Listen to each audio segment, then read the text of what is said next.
8월 29일 월요일 빛을 바람. 한 교회에서 5주 기도 특강을 하겠다고 약속한 목사가 있었습니다. 그런데 그는 걱정이 태산 같았습니다. 수강생들이 내 강의를 좋아할까? 나 같은 강사를 좋아할까? 목사는 불안한 나머지 강의 계획이나 발표, 배포용 자료 등 지나칠 정도로 공을 들였습니다. 그러면서도 정작 특강 일주일을 앞두고도 주변에 적극적으로 홍보하지 않았습니다. 그러나 기도 중에 그 강의가 하나님을 빛나게 하는 하나의 섬김이라는 것을 깨달았습니다. 성령께서 강의를 사용해 사람들을 하나님 아버지께로 향하게 할 것이기에 공개 강연에 대한 불안감을 없앨 수 있었습니다. 산상수훈에서 예수님은 제자들에게 이렇게 가르치셨습니다. 너희는 세상의 빛이라. 산 위에 있는 동네가 숨겨지지 못할 것이요. 사람이 등불을 켜서 말 아래에 두지 아니하고 등경 위에 두나니 이러므로 집안 모든 사람에게 비추느니라. 목사는 그 말씀을 읽고 마침내 소셜미디어에 특강 광고를 올렸습니다. 거의 즉각적으로 사람들이 감사와 기대를 표현하면서 등록하기 시작했습니다. 그들의 반응을 보면서 그는 이같이 너희 이 사람 앞에 비치게 하여 그들로 너희 착한 행실을 보고 하늘에 계신 너희 아버지께 영광을 돌리게 하라는 예수님의 가르침을 다시 묵상해 보았습니다.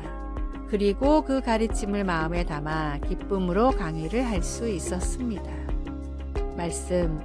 이같이 너희 빛이 사람 앞에 비치게 하여 그들로 너희 착한 행실을 보고 하늘에 계신 너희 아버지께 영광을 돌리게 하라.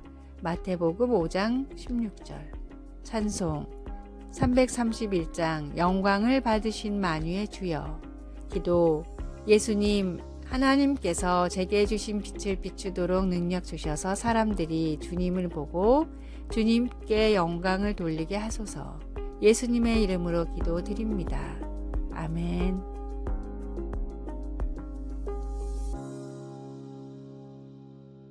(8월 30일) 화요일. 흙 속에 둔 머리.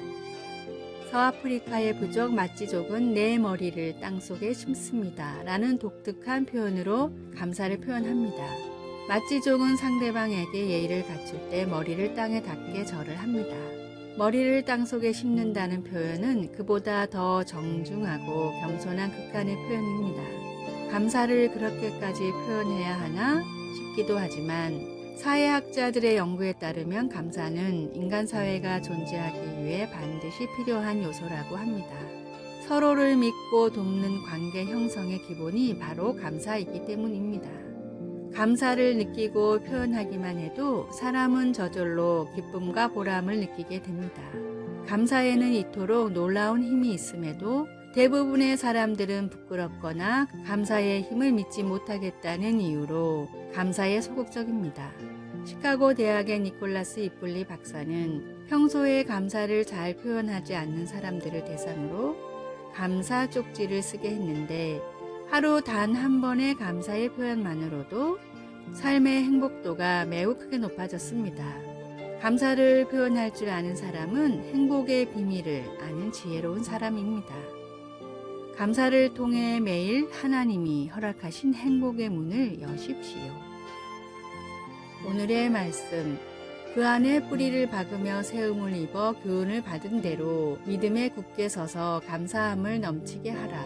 골로새서 2장 7절. 오늘의 찬송 429장 세상 모든 풍파 너를 흔들어. 오늘의 만나. 크고 작은 감사를 느끼며 표현하는 지혜로운 사람이 되게 하소서. 오늘 주님과 이웃이 내게 베풀어준 감사한 일을 생각하고 표현합시다.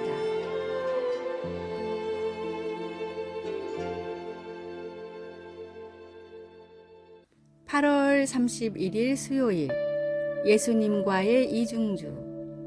한 어린이 음악회에서 피아노 앞에 선생님과 학생이 같이 앉아 있었습니다. 이중주를 시작하기 전 선생님은 몸을 기울여 마지막으로 몇 가지 주의를 속삭여 주었습니다.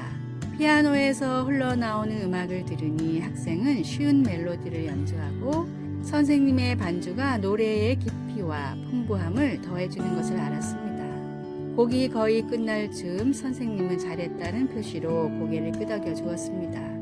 예수님 안에서의 우리의 삶은 독주보다는 이중주에 더 가깝습니다. 그러나 나는 예수님이 바로 내 옆에 앉아 계신다는 것과 내가 연주할 수 있는 것도 오직 주님의 능력과 인도하심 때문이라는 것을 잊을 때가 많습니다. 혼자 힘으로 피아노 건반을 정확하게 치려고 애쓰는 것처럼 하나님께도 내 힘으로 순종하려고 하지만 대개 가식과 공허함만 드러내고 끝나고 맙니다. 나의 제한된 능력으로 문제들을 해결하려 해보아도 다른 사람들과의 불화로 끝날 때가 많습니다. 그러나 나의 선생님이신 주님이 함께 계시면 모든 게 달라집니다.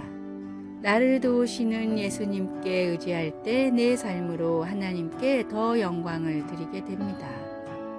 그리고 기쁨으로 섬기고 마음껏 사랑하며 나의 인간 관계를 축복하시는 하나님께 놀라게 됩니다. 예수님이 첫 제자들에게 그가 내 안에 내가 그 안에 거하면 사람이 열매를 많이 맺나니 나를 떠나서는 너희가 아무것도 할 수 없음이라고 말씀하신 것처럼 말입니다. 말씀, 그가 내 안에 내가 그 안에 거하면 사람이 열매를 많이 맺나니 요한복음 15장 5절 찬송 190장 성령이여 강림하사 기도 사랑하는 하나님 매 순간마다 저와 함께 계심을 기억하게 하소서. 오늘도 주님의 인도하심과 가르침을 기쁘게 받습니다. 가까이 계신 주님 감사합니다. 예수님의 이름으로 기도드립니다. 아멘.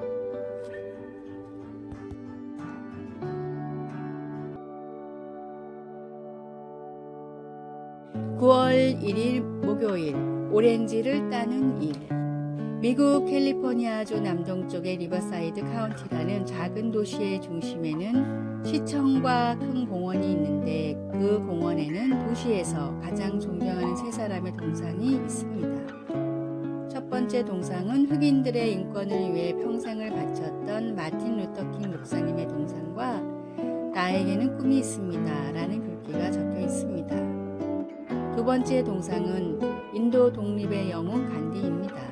간디는 미국인은 아니지만 그의 생애가 영화와 책으로 미국에 많이 알려져 많은 사람들이 간디를 존경합니다. 세 번째 동상은 도산 안창호 선생입니다. 마틴 루터킹과 간디와는 달리 안창호 선생이 한 일은 그저 리버사이드 카운티의 오렌지 농장에서 일을 한 것뿐입니다. 그는 오렌지 농장에서 오렌지를 딸 때 가위질을 함부로 하여 다른 오렌지에 상처를 입혀 썩지 않게 하도록 늘 강조하고 그것이 농장에서 계속 일하며 돈을 벌어 독립운동 자금을 댈 수 있기에 정성스럽게 일을 하는 것이 곧 애국의 길이라 하였습니다. 처음에는 도산을 이해하지 못했던 한인 교포들이었지만 꾸준히 일을 마다하지 않고 솔선수범하는 도산에게 차츰 마음의 문을 열기 시작했습니다. 안창호 선생이 오고 리버사이드 카운티의 모든 한국인들의 말과 행동이 바뀌었기에 그 지도력을 인정해 지역의 유지인 오렌지 농장의 주인이 적극 추천하여 안창호 선생의 동상을 세우게 되었던 것입니다. 안창호 선생이 희망으로 사람들을 세웠듯이 목수의 아들로 가장 낮은 곳에 임하셨던 예수님도 세상의 소망이 되셨습니다. 귀한 보혈로 나에게 심겨진 예수님의 희망으로 새롭게 변화하고 또 변화하십시오. 오늘의 말씀.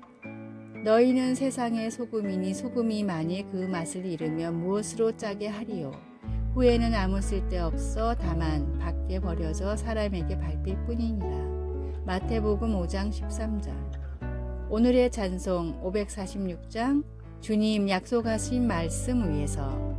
오늘의 만나 세파에 빠져 흘러가지 않고 말씀 위에 서는 믿음을 가지고 세상을 비추고 희망을 주는 참된 그리스도인이 됩시다.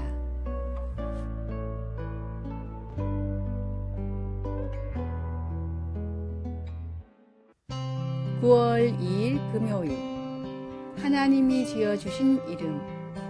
살아가면서 별명을 얻어본 적이 있습니까? 학교 친구들이나 직장에서 동료들이 지어준 별명은 주로 황당했던 사건이나 재미있는 버릇 또는 좋아하는 취미를 가지고 만들게 됩니다. 그런데 별명은 성경에서도 볼 수 있습니다. 예를 들어 예수님은 야고보와 요한 사도에게 우레의 아들이라는 별명을 붙여주셨습니다. 성경에서 누군가 스스로 별명을 붙이는 것은 흔치 않은 일인데 나옴이라는 여인은 남편과 두 아들이 죽었기 때문에 사람들에게 괴로움이란 뜻의 마라로 자신을 불러달라고 했습니다. 그녀는 하나님께서 자기의 인생을 쓰라리게 하셨다고 느꼈습니다. 그러나 나오미가 자신에게 붙인 새 별명은 오래가지 않았습니다. 가족을 잃은 엄청난 충격이 그녀의 인생의 끝이 아니었기 때문입니다. 처절한 상황 가운데서도 하나님은 사랑하는 며느리 룻을 통해 그녀를 축복하셔서 결국에는 룻이 재혼하여 아들을 낳아 나오미에게 다시 가족을 이루어 주셨습니다. 우리는 과거에 경험한 어려움이나 저지른 실수 때문에 스스로를 실패자, 사랑받지 못할 자와 같은 쓰라린 별명을 붙이고 싶은 마음이 들 때도 있겠지만 그런 별명들이 우리 삶의 끝은 아닙니다. 우리는 그런 꼬리표들을 하나님께서 우리 각자에게 붙여주신 사랑한 자라는 이름으로 바꾸고 아무리 힘들 때라도 하나님의 공급하시는 손길을 찾아야 합니다. 말씀 나오미가 그들에게 이르되 나를 나오미라 부르지 말고 나를 마라라 부르라. 이는 전능자가 나를 심히 괴롭게 하셨음이니. 룻기 1장 20절. 찬송 366장 어두운 내 눈 밝히사.